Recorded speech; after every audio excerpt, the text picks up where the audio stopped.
order, but to me, it's A'ja Wilson, surprise, surprise, Olivia Miles, Kelsey Mitchell. Can I get there? Oh, my bad. Kelsey Mitchell, Paige Beckers. Those are my 4.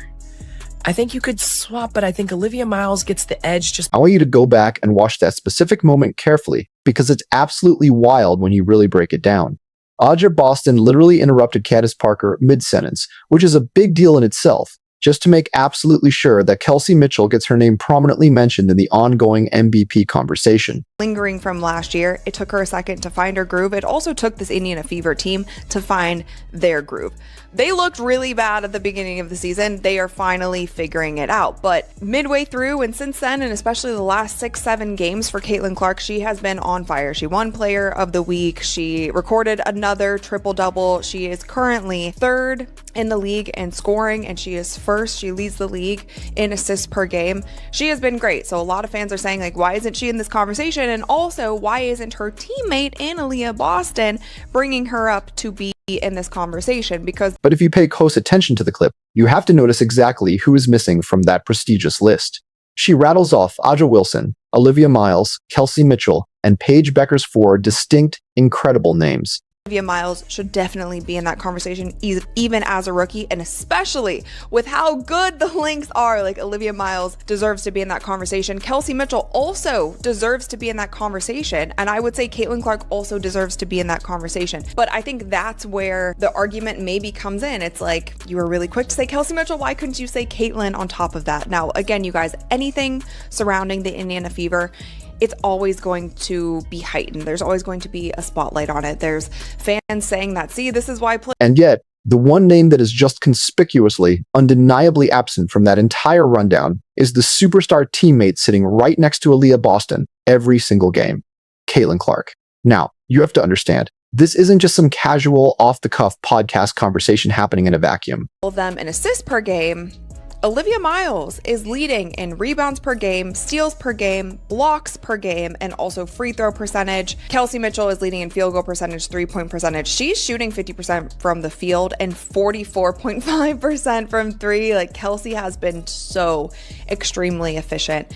And then her efficiency obviously is leading all of them. But I would also say a lot of these numbers, you guys, are so very close. Like, if you look here, it's pretty close across the board. All 4 guards are having a great season, and we will actually get a certain matchup tonight with Kelsey Mitchell and Caitlin Clark going up against Paige Beckers and the Dallas Wings. Now, the Dallas Wings do have some injuries, so I would assume that the Fever are able to win this game. The Fever have also looked great because they weren't great at the beginning of the season. They truly weren't. A lot of fans were really worried about them.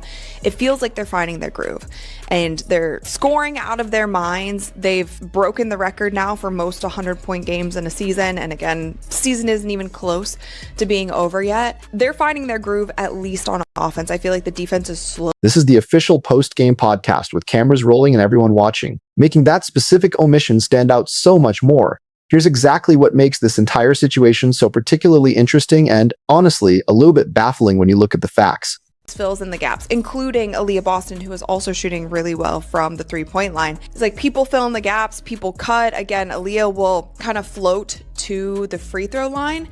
It's not really a high IQ or a well thought out offense. It kind of just works because teams haven't figured out how to guard both of these guards. You have somebody like Caitlin Clark that you have to pick up from half court, so that just creates so much space on the floor. And then you have Kelsey Mitchell, who's arguably the best ISO player in the league, like the best one-on-one player. Nobody can guard her. She's super quick and she can get to the rim, and then she's also shooting so efficiently from the outside.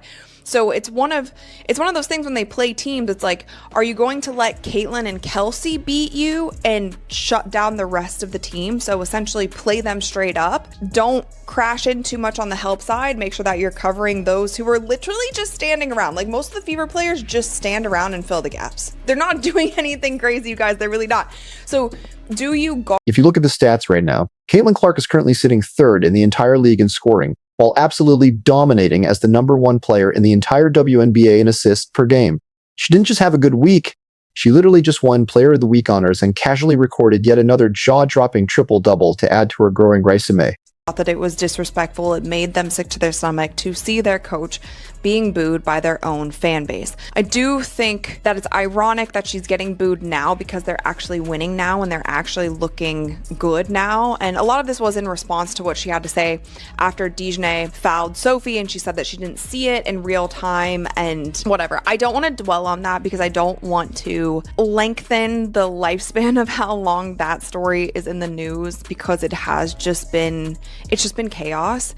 And honestly, you guys, like, last week, I had people calling me, emailing me, texting me literally all week from so many news outlets asking me to come on the show. And like, when you look at her production over the last 6 games, the numbers are just absurd. She's out there averaging a massive 24.2 points, dishing out 9.3 assists, and shooting an incredibly efficient 47% from the field. Let's be totally real here. Those are elite, top-tier numbers by absolutely any standard in any era of professional basketball. This certain instance, I was like, there is nothing constructive coming out of any of this. And we just kind of need for the craziness to calm down a little bit, because there are a lot of people who are butting into these conversations who really don't care and just literally causing chaos. And so Coach Stephanie White kind of mentioned it a little bit here, but a lot of this was kind of in response to her reaction to the hard foul on Sophie. We talked about that in the last episode, so check that out if you want to hear all of my thoughts. But the thing is, you guys, the Fever were losing at the beginning of the season. This isn't the only time that Coach Stephanie White has been under fire from fans. And a lot of it is Fever fans who have been relentlessly coming after her this season. And we have heard over and over and over from the players that they ride for Coach Stephanie White and they have a good relationship with Coach Stephanie White. And so it seems like, at least in the locker room, again, you guys criticize the basketball, criticize the whatever coaching style all that you want, but it does seem like in the locker room, they do have a good thing going with this team and they really like their coach. I think this was bottled up from the entire season, because there were so many people saying like, oh, she can't handle any of the heat, like she can't handle getting scrutinized. She's been scrutinized this entire year. There's been a lot going on. There's been a lot going on behind the scenes to try to get at Coach Stephanie White. And so I felt check that out if you want to hear all of my thoughts. But the thing is, you guys, the Fever were losing at the beginning of the season. This isn't the only time that Coach Stephanie White has been under fire from fans. And a lot of it is Fever fans who've been relentlessly coming after her this season. And we have heard over and over and over from the players that they ride for Coach Stephanie White and they have a good relationship with Coach Stephanie White. And so it seems like, at least in the locker room, again, you guys criticize the basketball, criticize the whatever coaching style, all that you want. But it does seem like in the locker room, they do have a good thing going with this team and they really like their coach.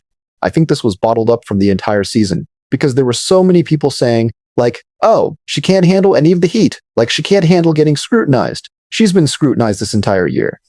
There's been a lot going on. There's been a lot going on behind the scenes to try to get at Coach Stephanie White.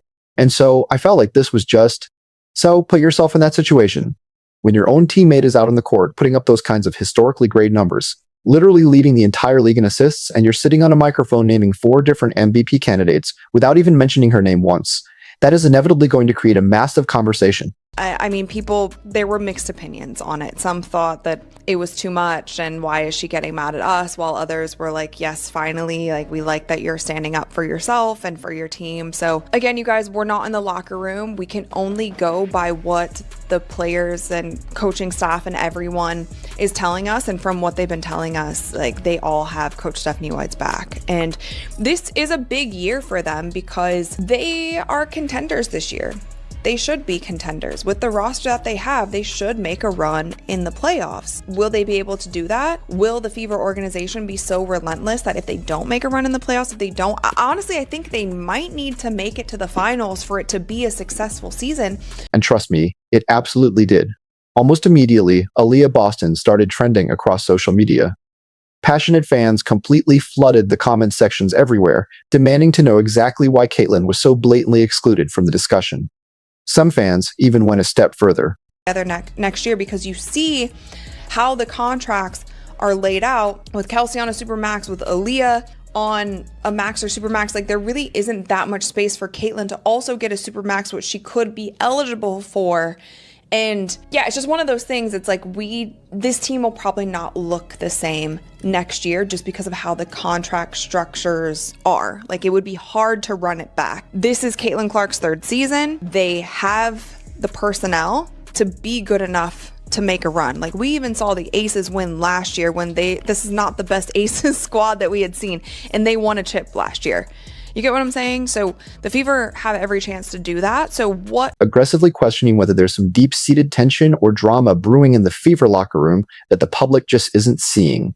But before we completely jump the gun and jump to wild conclusions about toxic teammate drama, we really need to take a step back and look at the actual statistical MVP case for each and every one of these players. Because at the end of the day, this isn't just about Caitlin Clark feeling slighted or being left off a podcast list. This is a much bigger conversation about understanding exactly what the MVP award means in the highly specific context of this current, incredibly competitive WNBA season. Let's really break down the head-to-head comparison here. Because when you dig into it, the actual numbers tell a truly fascinating story that goes way beyond the daily headlines.